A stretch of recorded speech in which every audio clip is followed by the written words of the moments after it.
한국의 3대 군사 동향이 드러났고 수법이 미국보다 매섭다. 러시아의 경고. 중국은 필시 조심하라.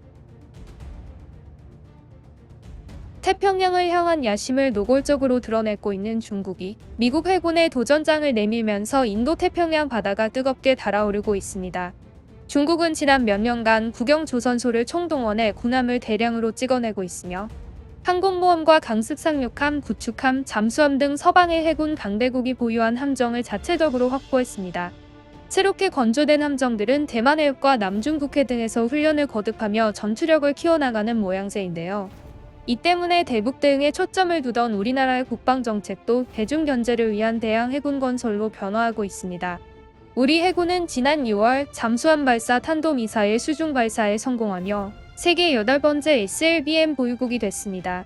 또한 우리 해군의 최대 함정인 마라도함을 추격시켰으며 지난 13일에는 우리 기술로 만든 최첨단 잠수함인 도산한 창호함을 추격시켰습니다.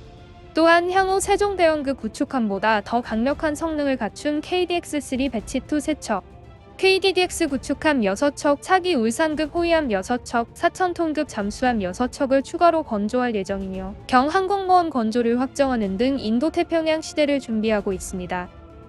또한 우리나라는 중국 견제 차원의 성격이 강한 다국적 연합훈련에 연이어 참가하고 있는데요. 퍼시픽 뱅가드 훈련을 시작으로 한국, 일본, 호주의 첫 3개국 연합 해상훈련을 진행했으며 지난 6월 말부터 호주에서 진행되는 텔리스먼 세이버 훈련에 참가하여 다국적 연합훈련을 갖기도 했습니다. 최근 중국의 팽창과 남중국해 야욕에 맞서 미국과 동맹국들이 벌이는 대규모 군사훈련은 냉전 종식 이후 사례를 찾기 힘들 정도의 규모입니다. 미국과 동맹국들의 전방위 압박에 직면한 중국은 러시아와 반미 공조를 강화하는 쪽에 초점을 맞추고 합동 군사훈련을 벌이고 있는데요.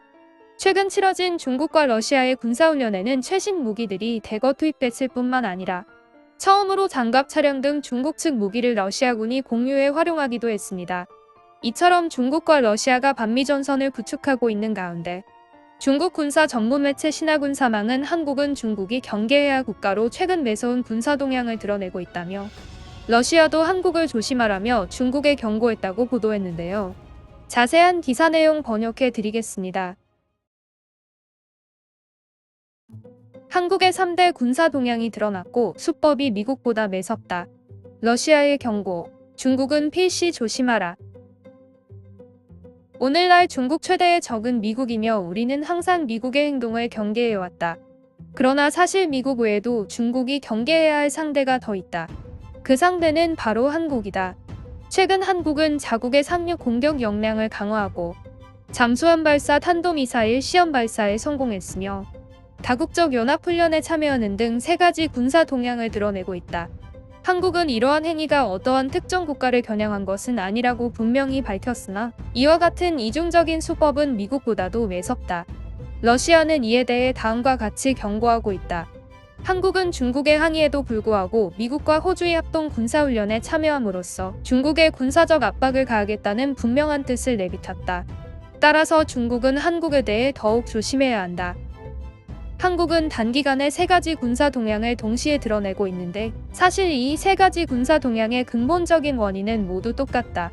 한국은 짧은 시간에 많은 군사적 행동을 잇따라 보이고 있는데 이것의 근본 목적은 먼저 미국과의 좋은 관계를 확보하기 위함이며 중국과 일본을 위압하면서 자신들의 군사적 힘을 보여줌으로써 자국의 이익을 침해받지 않도록 하기 위함이다.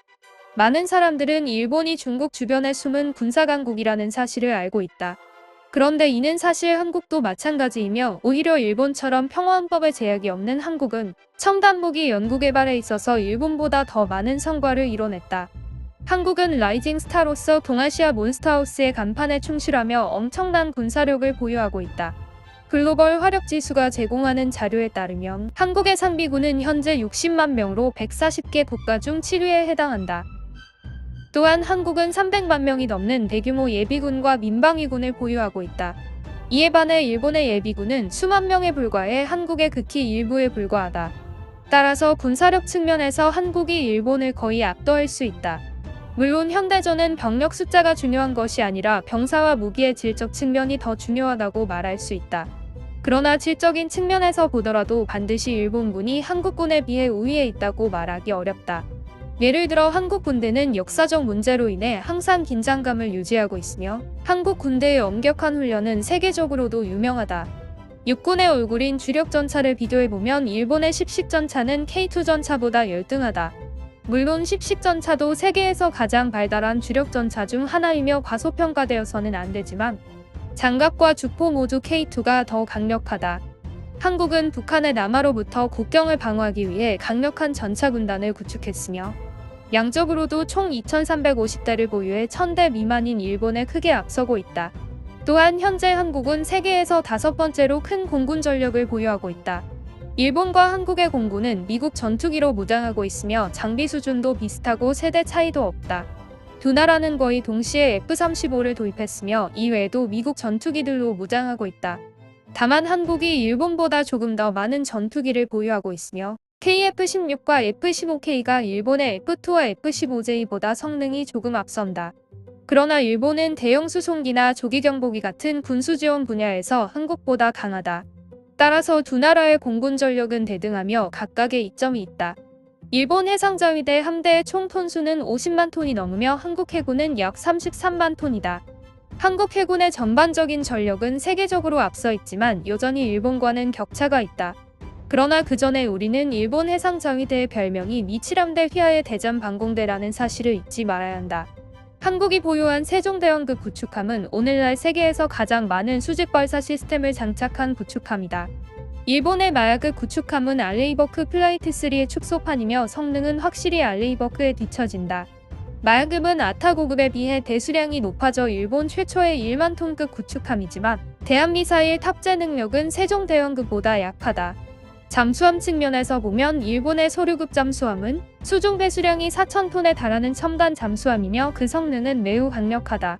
한국이 최근 건조한 도산 한창호급 잠수함도 수중 배수량이 4,000톤에 달하는 대형 원양 잠수함으로 현존하는 재래식 잠수함 중에서 가장 핵잠수함에 가까운 잠수함으로 평가된다. 한국이 이와 같은 힘과 위상을 갖게 된 가장 큰 이유는 미국의 지원이 있었기 때문이다. 현재 한국은 미국의 핵심 동맹국이며 미국과 함께 중국에 압력을 가하고 있다. 중국의 힘이 부상하면서 미국은 점점 더 많은 조치를 취하고 있으며 한국도 이를 이익을 얻을 수 있는 기회로 느끼고 있다. 그러나 안타까운 점은 한국은 중국으로부터 경제적 이익을 얻는 동시에 미국으로부터 이득을 얻으려 한다는 것이다. 한국은 중국과 미국 사이에서 저울을 휘저으면서 자신의 이익을 극대화하고 있다. 그러나 한국의 이와 같은 이중적인 수법은 중국에 압력을 가하고 있으며 중국과의 관계를 악화시키는 것이다. 미래에 중국이 더욱 강해지면 한국은 분명히 대가를 치를 것이다.